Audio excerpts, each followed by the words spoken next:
There's a story about Yosef HaKamtzan HaKadosh.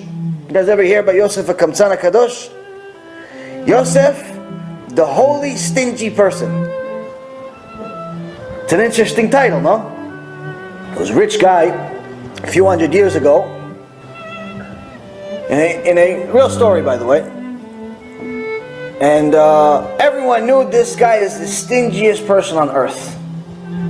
People that would come to his house, he'd always walk them in, come in, have a seat, but the minute they asked for money, he would get furious, throw them out of the house after embarrassing them. You come to my house to ask me for $100. You come to my house to ask me for $5,000 for your yeshiva, for your kids, for your this, for your that. How dare you?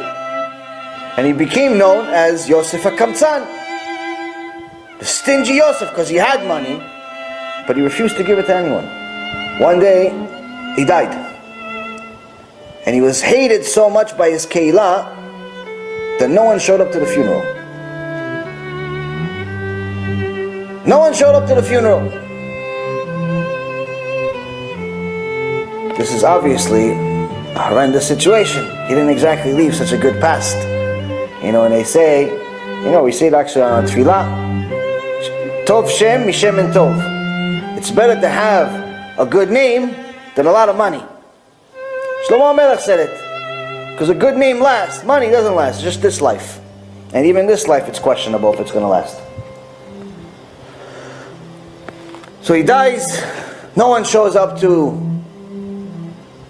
the funeral. And all of a sudden, the day after the funeral, all of these poor people show up at the rabbi's house, knocking at his house, tens and tens of people asking for tzedakah.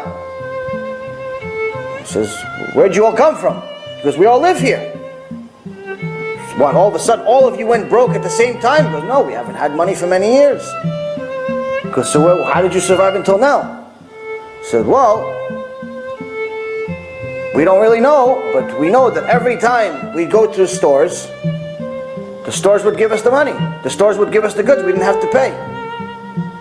If I went to the store to buy milk, the guy from the milk company, the guy from the store that sells milk would give me the milk.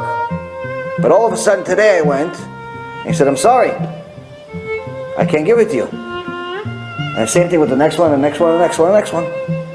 So now, the Rav was not a fool. And he's trying to figure out, where did this money come from? So he goes to all of the merchants. He says, who gave you the money to pay for all these people? Why'd you stop giving it to them? He says, well, I gave it to them because every week I would get an envelope with his name on it. And the envelope would have the exact amount of money of what he needs for his groceries, or what he needs for his laundry, or what he needs for whatever goods the guy was selling. And the envelope didn't come this week. Because who gave you the envelope? He goes, no, that's one thing I'm not allowed to say. I promised the person that's given the envelope, I'm not allowed to say. So he went to the next guy, and the next guy said the same thing. I got the envelope, but I'm not allowed to say. I'm not allowed to say, I'm not allowed to say. Rabbi invited all of them to his house. He says, I demand that all of you tell me who gave you the envelope. As a rabbi, back then they respected the rabbi. They all admitted it was Yosef. Yosef HaKamtzan. Immediately the rabbi started hysterical crying and started praying non-stop to do TeShuva for all the things they said about him, thought about him. Yosef, why did you do this to us?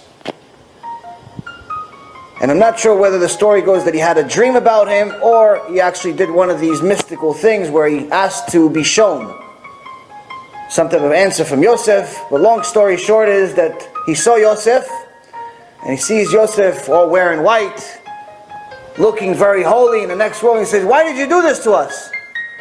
Why did you pretend to be such a cheap guy when in reality you were feeding the entire community? He says, because I learned one time that if you want your mitzvah, and you want all of it, you want to make sure that no one knows, and on top of it, the receiver doesn't even know who gave it to them. And even the highest level that I did is I tried to make sure that the receiver hates me. And what was your reward for this mitzvah?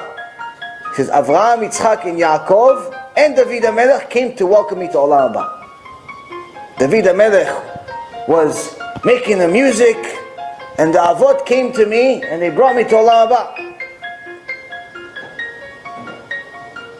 He says, but you know, I still miss one thing. There's only one thing I still miss about this world. Because what do you miss? I miss writing the envelopes.